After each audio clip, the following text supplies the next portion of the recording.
Hello, everyone. Welcome to the Psychology and Spirituality, a Bridge to a Better Life discussion. I'm your host, Marcia Trajano, and with me is my dear friend and co host and podcast founder, Jussara Korngold. If this is the first time you're watching this podcast like program, please note this series of discussions, the weekly talks, are based on the works by Joanna de Angelis and it is our offering to you, to me, to all of us to achieve a safe space so that we can confront, compare, correlate, and even expand our concepts of spirituality from a psychological lens. I'm here with you, Jussara, and today we're going to discuss social phobias. Before we start our conversation, I would like to recognize the organization that is sponsoring this program, the TV Mansão do Caminho, the United States Spiritist Federation, and the International Spiritist Council, as well as AMI Brazil. If you have not done so, please take a moment to hit subscribe. And if you'd like to check out more about some other conversations, discussions, and resources, check us out at www.spiritist.us. If you have any question, any feedback, any critique, please write it down in the chat window and we'll try to answer today or at a later episode. But before we get started, Josada, I was wondering if, this time of the year, we just went through the end of a cycle, right? Maybe this is a good opportunity for us to take a moment to think about ourselves, take stock about our lives. The year ended, right? A cycle has ended. And maybe we can think about, did we actually manage to plan how to get where we are today? And if we did, perhaps we can talk about the elements that led us here in this very chaotic, very complex life. What are our triggers, our culture norms, or even our expectations? For those of us who did not plan to get where we are today, why not, right? Did we maybe just opt out or just felt safe where we are and we don't want to challenge us anymore? So this is very interesting. And why do I say this? Because we are pushed, right, Josada, pushed to perform. We take stock at the end of the year. Have we done what I said a year ago I wanted to do? Have I achieved this by this year of our lives, et cetera, et cetera? And with all of those discussions, there is a component that we want to talk today, which is social phobia. So let's just take a moment to perhaps define what they are and also understand why did it started, who started this definition. So Josara, as you know, Gustav Jung, he is the Swiss psychologist and psychotherapist, and he's really well known for um, founding analytical psychology, but he's also really well known for the book that he wrote called Psychological Types. This book was published over 100 years ago in the early 1920s, and it was actually a result of about 20 years, 2 decades, researching in the field of practical psychology. Jung at the time was trying to really reconcile mainstream theories that belonged, on one hand, to Sigmund Freud, on the other hand, to Alfred Adler. And in working and researching, he comes out with this idea of two attitudes and four types. What are they? Well, easy enough: introversion, extroversion, and the types which are really divided into groups, right? The rational or judging attitude, or I'm sorry, let me start again. the two types, two attitudes and four types. The functional types are rational or irrational. Simply, it means either as a rational being in my, my function, my predominant function may be one that thinks but also judges, right? And the other component could be that more he called irrational, which is really a more of a nature to perceive, to use your intuition, your feeling. Why is it even important? Because we're going to talk about one attitude, a personality attitude, which is introversion. Jussara, you may want to ask me why. Why did I spend time compelled to define personality? And I say to you, it is because it is important for all of us to understand this so-called personality attitude, introversion, because according to Jung, it is simply a predisposition to focus life in terms of how I focus my inner world, right? So it's introversion, whereas extroversion, it's very easy to compare. It's outside. I look at what everything is outside of me versus inside of me.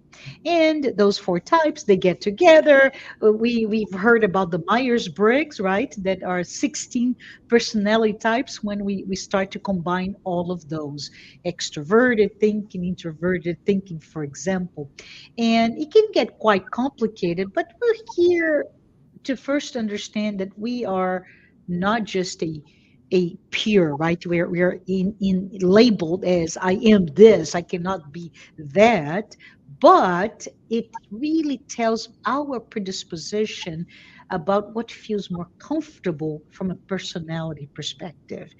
And the reason I go back, Jussara, to Jung is because he talks about the idea that what is not easy, not what is not so part of your predisposition becomes a part of what we are, but we repress, right? And it's very interesting because when we repress something, as we talked before, right, Josada, it bubbles up in times of extreme stress or something, even if we are, for example, an extroverted type of personality, it our introversion may come because we need to go through certain things. So anyways, this is good for all of us to understand and how it may lead to the topic of our conversation today, which is social phobia. So um, I say this, Josara, because we talked previously about the idea of individuation.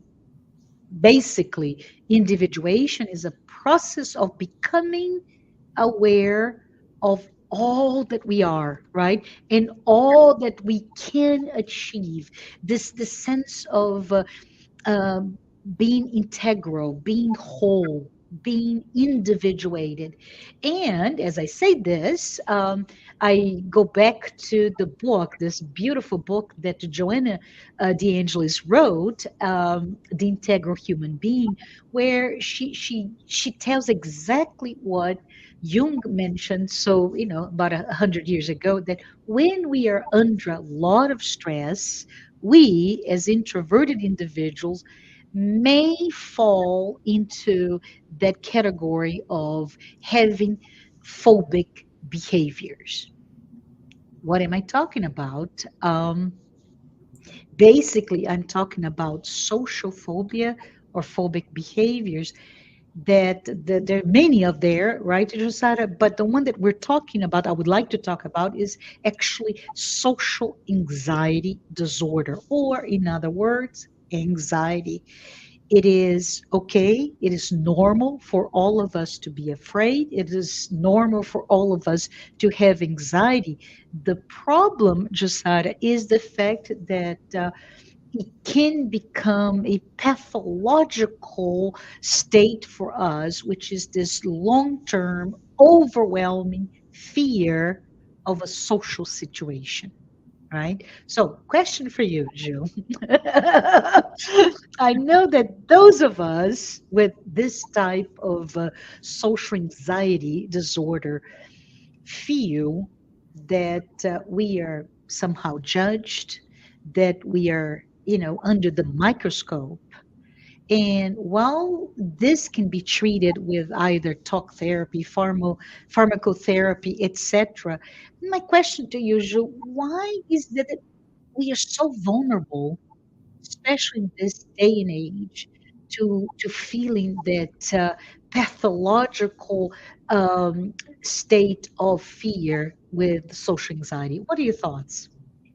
Okay, so first of all, let me greet everyone. Like you said, we are beginning a new year. And so, my best wishes for all of you. And of course, for my loving teammate, Marcia. And, I would like to propose something to you Okay. this year, to all of you, which is normally, like we say at the beginning of the year, we kind of plan what we would like to achieve, and of course, not only in terms of success, professional or whatever, but also our leisure time. What are we going to do? So we like to plan trips, and Mhm, in this case, I'm going to use the word voyages, right? mhm.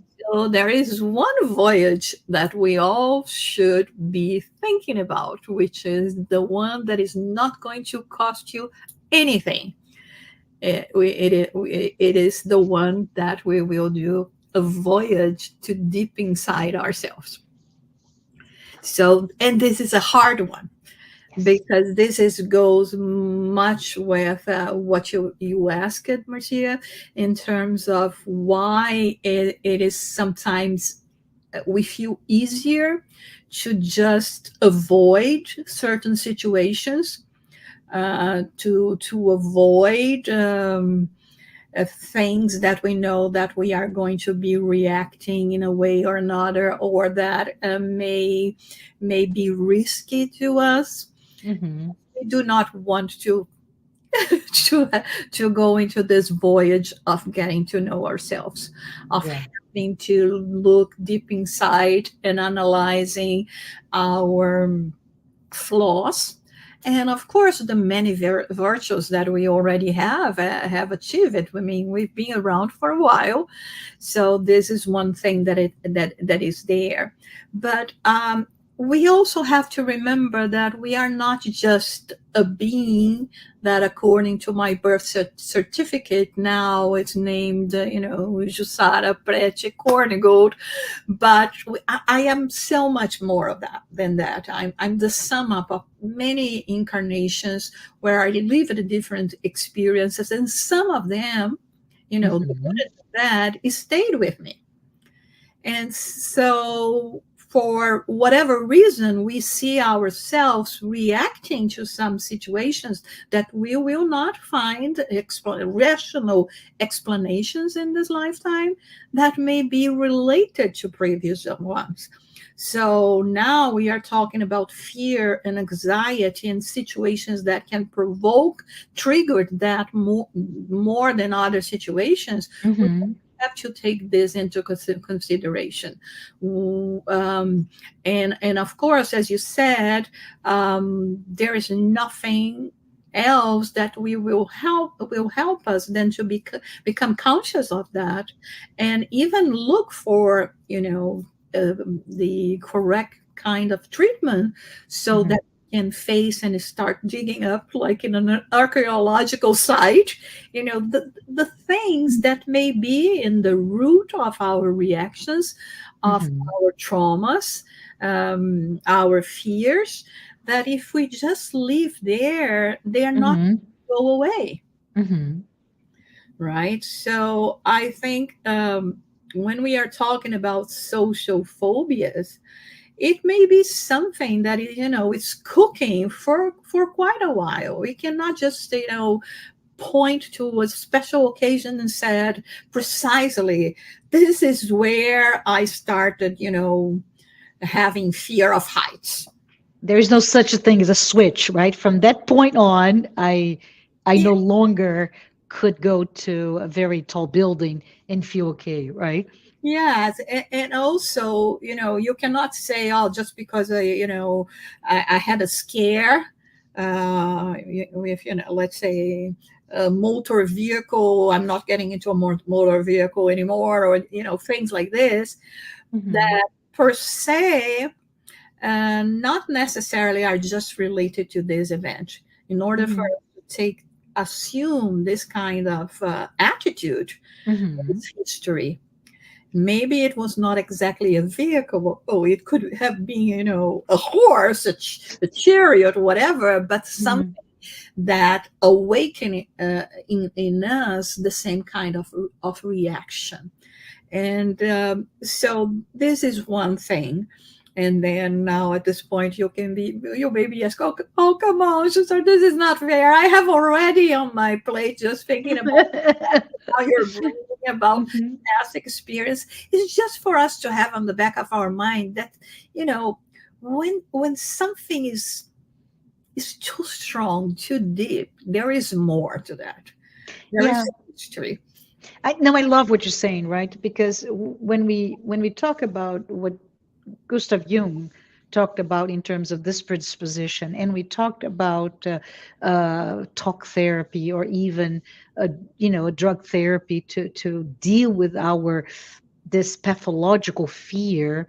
It is good to understand that there is a root cause, but that root cause, as you said, may not be easily found. Those triggers are there, but we don't know why, right? Why is it going to, for example, an elevator is triggering my heart to beat faster, and I start to sweat, and I have all sorts of physical reactions to something that is common to our modern life, right? So I think it's important for us to understand that somehow it may be hidden in our what I call our inherited uh, past of other lives that we lived, and I think it's very important for all of us to think about it, as well as, for example, um, conditions in this lifetime that may be quite hard, right? Josada, abuse, bullying, somebody teasing us when we are very young may lead us to be perhaps adolescents or young adults that are quite shy and not able to really bloom into the potential that all that is out there. So I really appreciate that, right? It's just so hard. And just that I think not so long ago we talked about the notion of freedom, right? That I think, if I remember correctly, you mentioned that we all aspire for love, peace, and freedom, right? And so when we talk about this need to be free, can we perhaps talk a little bit about how does it relate with this prison? And I'm air quote here, prison of that we put in ourselves, that we are no longer able to get out there, and our social phobia is so strong that puts us to stay closed off to friends, to adventures, to a really full life. Can we talk a little bit about that? Perhaps the concept of being free. I was just thinking now, Marcia. I don't know if I'm going to recall completely, but I'm sure you will know and you can complement what I'm going to say. All of a sudden, it came to my mind the story that Socrates proposed to us in terms of the cave, Hmm. right, where there are all these people living in the cave, only seeing the shadows, Yeah. and you don't go outside and to see what it really is, uh, Hmm. and I think that's so many times we do that as well. And when Jung is talking about this, typology, extrovert, Mm-hmm. introvert, and the four functions and the variations, Mm-hmm. I think it was like, his way of come to terms with Mm-hmm. the different personalities that we find, and even in just one person. So Mm-hmm. now we are not going to be labeled as being an introvert or an extrovert, because we will see people that will say, oh my god, this people, when this person, when he or she does that, it looks like a different person. No, it's all part of us. But Mm-hmm. in sense of what you were talking about in terms of, bullying and trauma and abuse Mm-hmm. we have suffered, and Mm-hmm. the flight or fight response that we have Right. Right. will sometimes lead us to hide uh, Mm-hmm. importance of that occurrence to us, Mm-hmm. so that we do not have to face it. And Yes. not only not face it because it can be, hurting, a very hurting experience, Yes. but God forbid it can be true. Yeah. That someone said something to you that not only Mm. is hurtful, but you Yeah. recognize that is true. Yes. And so there are so many different aspects that we have to think about, but uh, it's not healthy for us to ignore. It's like, putting all the dust under the rug, and one day it's we will say that, it's really bad there. And sometimes Mm-hmm. we do that. Mm-hmm. we we are not saying here that it's not right what we feel when Mm-hmm. somebody or someone comes and hurt us or do things to us that for one reason or another may hurt our feelings.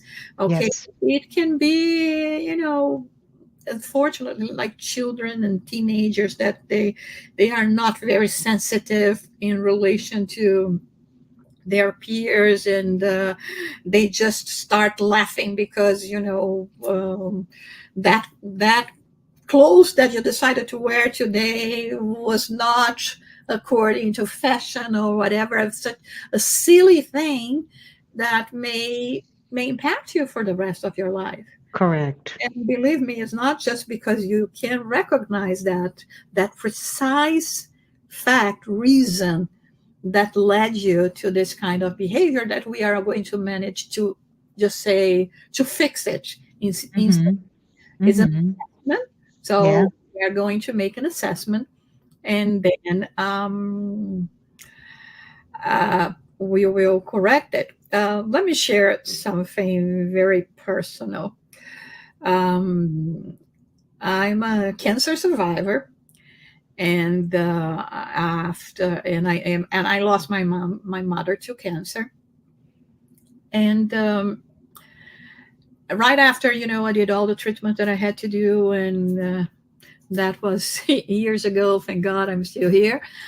Um, I started to gain weight, and it was not. I mean, there was not no justifiable reason for me to, to totally lose control of my weight. Mm-hmm. And I finally realized why this was happening, and then I went to therapy. I still need to lose some weight, but it has nothing to do with that anymore. And then going to the therapist, I told her, I think that the reason why I try to lose the weight and I cannot is because every time that I have to go, and this was quite often, to uh, a cancer hospital, I would Mm-hmm. see all those cancer patients, skin and bone. Yeah. And that to me was the image of, if I'm skin and bone, if I'm too thin, it's because I'm ill.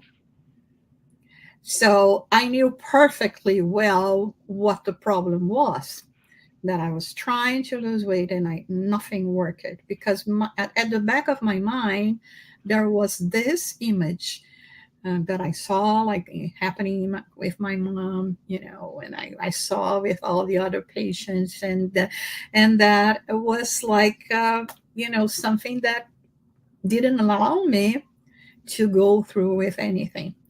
So Mhm. some things can be so um, difficult for us to recognize. And after I recognized that, and I sought treatment, I went for treatment, it took me a while to take Mhm. control. It was not that just, okay, now I know, and from now on, everything is going to be different. No, it's a whole process that I have to tell you, I still deal with that until today. Mhm. Mhm. Okay, now I know I improve it, but it is still there. So we have to be very careful, and also very accepting and loving with our own selves, because it's not just a matter of saying, oh, come on, this is so irrational, move Mhm. on, no, it will hurt us and get to us in different ways, and these different variations that Freud, no, Jung mentions here. Mhm. It's exactly that, and sometimes we say, oh, I think that today I woke up bipolar. No, it's not just bipolar, it's tripolar, quadrupolar. you know we go, depending on how life happens, we go to one place to the other, Yes. and having to face all that many times, we will prefer to be in a shell. Yes, and it's very important to understand that. And thank you for sharing your story. By the way, it's very touching and very representative of why sometimes we don't know, but we create in ourselves this virtual, if you will, prison. Right? We create, we imprison ourselves and we complain about it. So, which is just a joke here, but uh, why those prisons, right, Josiah? And I think it's if I extrapolate to a view of the postmodern man, you and I, all of us here living in this world, we really fluctuate, right, between being completely okay to no, I'm not okay. I'm actually dissatisfied with this or that. And in many cases, that level of dissatisfaction, fear, hurt, pain, reaction, aggression, and even can go all the way to self-destruction. Mhm. And but it's really important for all of us to understand that we go up and down, right? And we go through joy and fear and sadness, whatever. But it is really important for us to not lose ourselves, as you mentioned, not to lose our love for ourselves, including faith. Because if we lose that, then we fall prey to a system of mistrust, right? It's a very systemic way to look at the world with suspicion, to look at the world with mistrust, and look at the world with fear as a result. So, Ju, do you have a sense of what else can we do? We talked about therapy, talk therapy, right? We talked about some drug therapy. We talked about faith. What else can we do? What should we perhaps focus on to build that sense of resilience and reliance on ourselves to confront whatever comes at us, and whatever may be great success as well as great failures, they will all come to us. We have to face them. So what do you think we can do to live a better life, that we're not so hurt, and in the process of being hurt we push ourselves further into that cell that we create? Well, of course, there is not a recipe, right? We are, or not a shortcut for Mm-hmm. things we Mm-hmm. have to do. And Mm-hmm. like you said, there are many things that even Joanna de Angelis emphasizes in this chapter from the book, The Integral Human Being, uh, Mm-hmm. where she mentions, the talk therapy, behavior therapy, Mm-hmm. and medication. She mentions also meditation, Mm-hmm. a way of us uh, getting control of ourselves. But one thing that I would add, and she mentions that as well, is, be careful with social media, Yes, because it's yes, so much pressure. yeah. It's not necessarily, I'm not talking about the bad things, the bad comments that we shouldn't be reading on the first place. Mm-hmm. I'm Mm-hmm. talking about the good things as well. So Mm-hmm. when you take a picture of a beautiful, delicious dish, and without realizing that today, thank God, with technology, so many houses, so many people have access to that, and they Mm-hmm. will look at food that they will never afford themselves. Correct. And Mm-hmm. they will look at situations like people, oh, if you have never tried, going to the beach in this, paradise in the Maldives or whatever, you Yeah. not live it life. And all those kinds of things, like, oh, if you do not have this blouse from so and so, it's because you don't know what you're missing. Mm-hmm. And Yeah. so even the sharing of good things that are making you happy, Yeah. we have to be very mindful how to, this is going to, if it is not being selfish on our part, Mm-hmm. right? That's very important, right? I'm just thinking about myself. Oh, I want to just share with the world that I have access to this or that, or that I'm living this great moment. Come on, we are in the middle of a war. Yes. So I know each one has the right to think and to do whatever they want to, but for us that are starting to be more conscious about that, uh, Correct. remembering that we live in society, and every action, every Mm-hmm. word that I say Mm-hmm. may impact and may be the cause of trauma, a long life trauma Yeah. to someone else, because you laughed at me at school because I don't know, I had lice and I had Mm-hmm. to have my hair cut very short, and Mm-hmm. and I mean, for the rest of your life, you're going to be, that person that, has a nickname that Yes. the Mm-hmm. whole group gave you that nickname, Mm-hmm.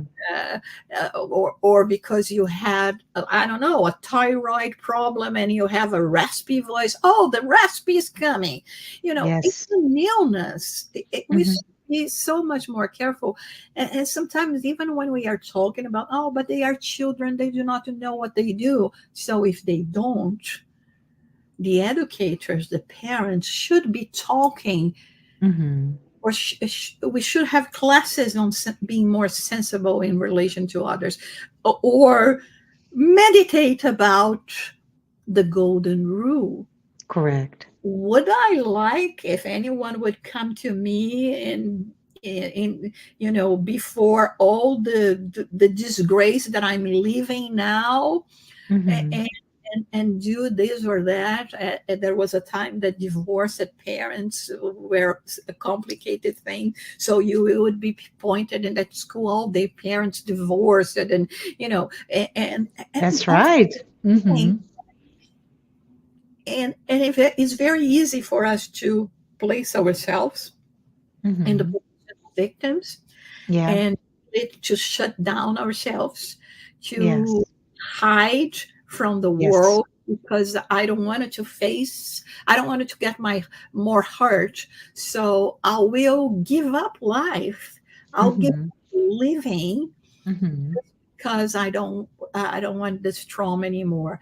Yeah. Uh, but you see, one point that we talked before, Marcia, and that I would like to emphasize now is do not think about yourselves only in the position of the victim, but in the position of someone that is victimizing some other person with your insensible comments. And I think it's important, sorry to interrupt here, but it's important to what you're saying here, because sometimes we're not even aware that we're being insensitive. So I think it's important for us to just take a moment to reflect my pain points, right? My hurt may be so deeply buried that I do not know that I have it. Yet, whenever you, generic you, speak about it, make fun of it, it may trigger a very difficult reaction for me that it makes sense to isolate.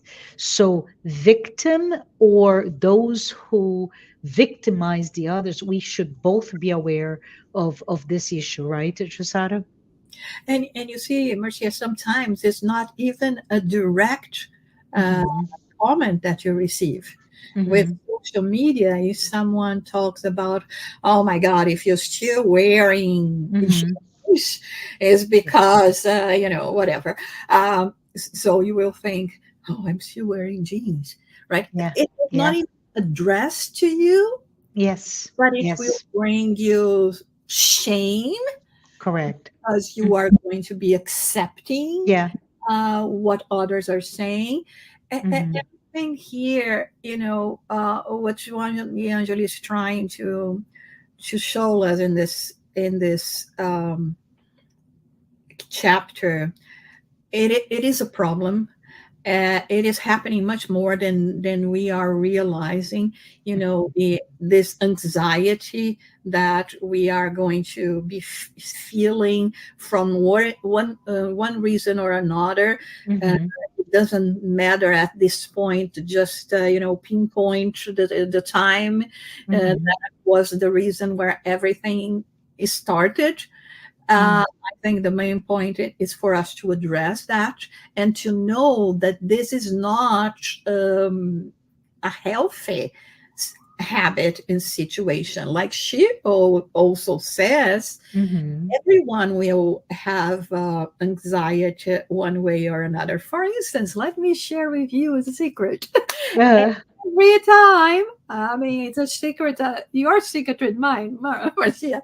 Every time we have to, prepare ourselves to go on air and to bring to you this podcast, we are very anxious. We are nervous because what we are going to say. It may have the reaction, a negative reaction to someone, and it's a lot of responsibility. So yes, we pray before we started that we can be guided not to say things that either are not correct in terms of, especially when we are bringing those colors, these colors of the soul, the spirit, like Joanna de Angelis, that was a scholar during her lifetime as well. But other scholars like the psychiatrist that uh, the psychotherapists that commonly we mention, but all mm-hmm. that, so we feel anxious. So Yes. anxiety is part of our emotions,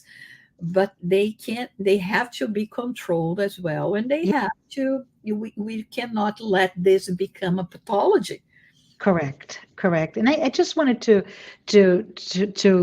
go, a little bit further with that, right? Is there a problem wanting to be left alone? You would say yes, no, if it's preventing you from being harmed, et cetera, et cetera. But going back or drawing back to some of the concepts that Joanna de Angelis brings to us in her psychological series, she brings that idea that we, all of us, are social beings, right, Josara? And it simply means that we have a biological component, as I mentioned before, when we become, say, anxious about something, there is all sorts of hormones that start to lead our body to feel this way. Our heart beats a different rhythm, so on and so forth, as that biological response. But as a biosocial being, we are social, just like all the other animals out there, mammals, etc. They're social animals, but we're only social animals that are also ethical. That sense of ethics, the sense of looking for what is the right way to behave, to react, to speak, to think, is something that differentiate us, especially when we use that sense of ethics to look for what is that is moving me, right? So I think when I say this, I just wanted to remind all of us, we know we've talked about this before, but remind us all of our long journey. We start to talk about this journey, right, Jasada? But this journey toward our evolution, that our reaching this notion of perfect happiness as pure individuated spirits, and we're going to get there, but we're not there yet. So in knowing that, it is important to understand that we may want to protect ourselves from being hurt, but in order for us to continue this evolving nature of our journey, this long-term, multi-life journey, we need to be exposed, right? We need to understand people, be exposed to events, exposed to challenges, exposed to other people. And I just wanted to say to all of us, we need to be reminded of this beautiful invitation to live a meaningful life, right?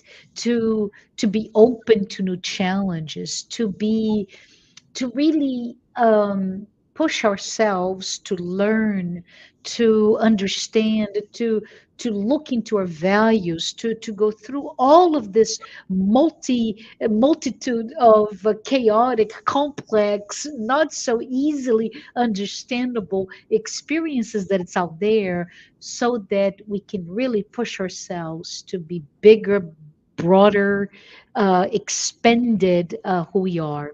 So, from that perspective, I just say, let us understand that this empty culture that we are part of it now, largely driven by social media, right? And it's just a state of it is that we need to be very aware, as you said, Jusada, very aware on our role, either as a victim or as a victimizer, and knowing that many of us, I would even say most of us, are prone to anxiety. So let us be the best of what we can be, and protect the other, protect the feelings, right?